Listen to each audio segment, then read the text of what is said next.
Assalamu alaikum wa rahmatullahi wa barakatuh. Bonjour pour les uns, shalom pour les autres. Grâce unifiante de la divinité sur vous, chers frères et sœurs. Et merci d'être là encore. Merci de prendre un moment pour écouter, pour ressentir, pour vous reconnecter.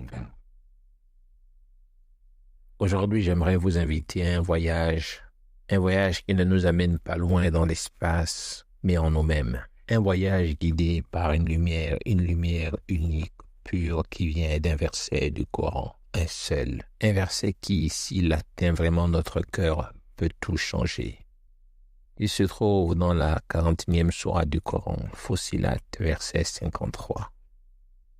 Allah nous dit: nous leur montrerons nos signes dans l'univers et en eux-mêmes, jusqu'à ce qu'il leur devienne évident qu'en vérité, c'est lui la réalité.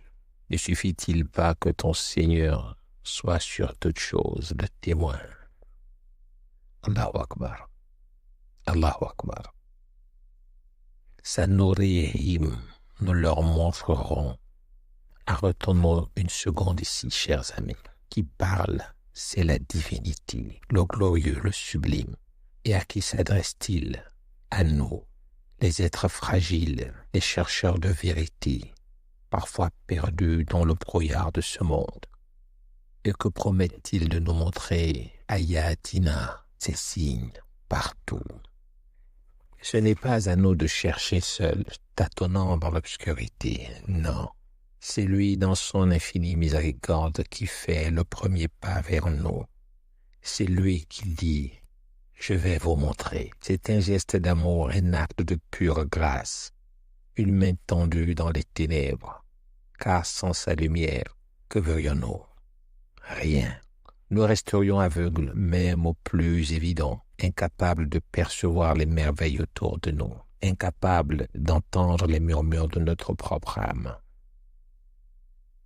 Et où se cachent ces signes qu'il nous promet?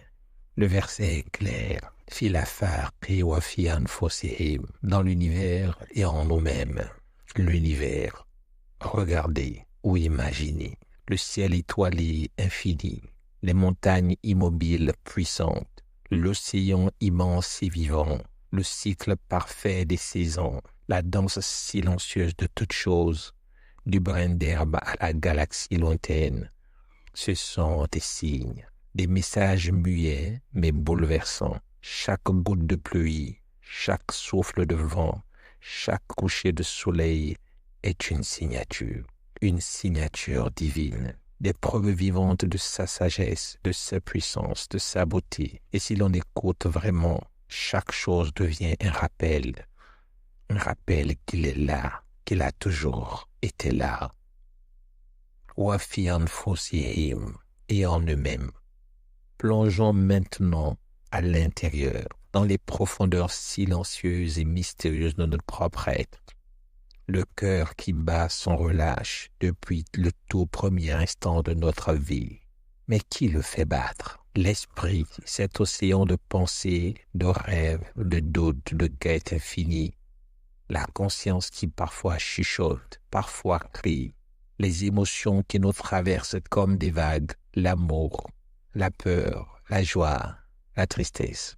Nos capacités extraordinaires et nos limites si flagrantes, le mystère de la vie qui naît d'un embryon invisible, le mystère du sommeil, de l'éveil, chaque cellule, chaque sensation, chaque pensée, tout, absolument tout en nous, porte la trace de celui qui nous a façonnés avec une perfection bouleversante, avec un amour indicible. Deux mondes immenses, l'un à l'extérieur que l'on explore avec nos sens, l'autre à l'intérieur que l'on vit dans l'intimité de l'âme. Et dans ces deux mondes, ces signes sont là, présents, offerts. Ils attendent, oui, ils attendent que nous osions ouvrir les yeux, vraiment les yeux. Pourquoi tant de signes? Pourquoi cette générosité immense, ces rappels constants? Le verset nous l'explique avec une clarté saisissante. Jusqu'à ce qu'il leur devienne évident qu'en vérité, c'est lui, la réalité.